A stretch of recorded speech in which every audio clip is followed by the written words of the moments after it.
What about those that claim, Liam, that the AIDS drugs are saving people? If your key goal is to suppress these proteins that, again, occur in AIDS and hepatitis C and cancer and the placenta and everywhere else, then you can do that by destroying the cells. And that's what chemotherapy is for, and AIDS drugs are chemotherapy. I mean, they are derived from cancer chemotherapy without a doubt. And some of the newer ones called protease inhibitors will stop you from correctly producing proteins in your body. Well, good luck. I mean, once you stop producing protein, you're on your way to an early grave. But they will also stop the production of a lot of the funguses that are symptomatic of people with real immune problems. You know, most AIDS really is wild candida overgrowth. That's what they have, and they have it for a variety of reasons. A lot of it is drug-induced immune suppression.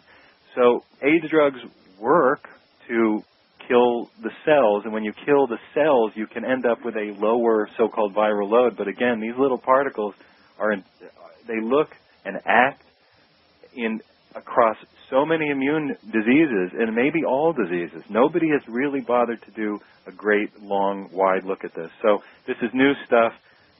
You know, right now fighting for the right of Americans to not have genetically modified crops, to not have crazy stuff in their soil is very important. The FDA is going very, very, very crazy lately.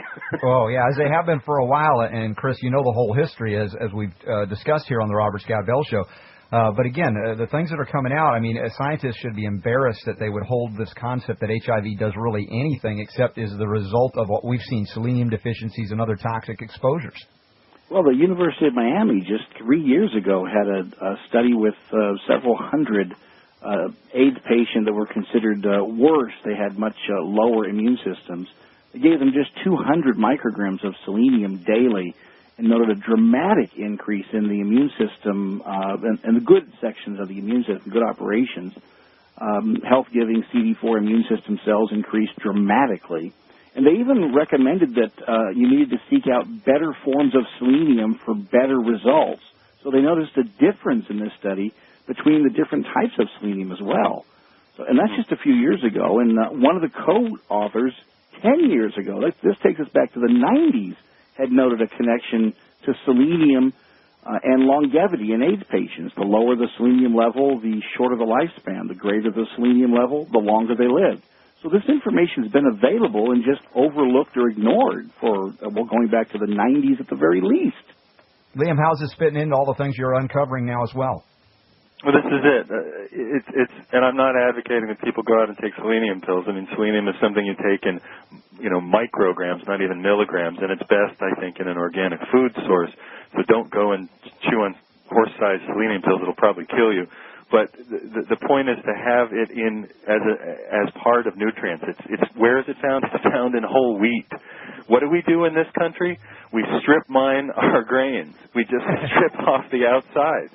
The English taught it to the Asians, and the Asians ended up getting, what was it, pellagra, beriberi, something like that.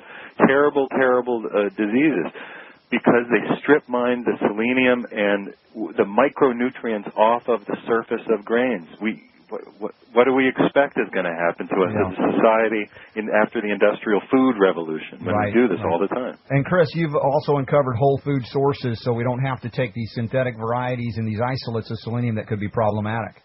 Yes, and I do recommend hundreds of micrograms at a time with severe conditions like cancer and AIDS, and I've seen the positive results and never a negative one with the 800 micrograms and more. Oh, yeah, of course, we got to reference this as a food-grown state, not a synthetic artificial isolate, a pharmaceutical-type context. We're running out of time here, guys. Liam, you're going to be at the Health Freedom Expo. The House of Numbers is showing Saturday evening, June 5th, I believe.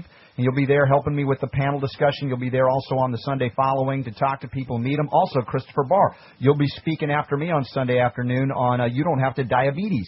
That's right, and looking forward to it. Everybody come see my friends Liam and Chris. Next week, we're going to be live again in studio, and the following week, live from the Health Freedom Expo at Schaumburg, Illinois. I've got the links up to liamscheff.com and reducetheburden.org. And we got a Liberty Pulse update coming up as well, tying into this subject matter, and another email question on the Robert Scott Bell Show. Thanks, Liam. Thanks, Chris. Appreciate y'all. We got lots more healing to do. Stay with me.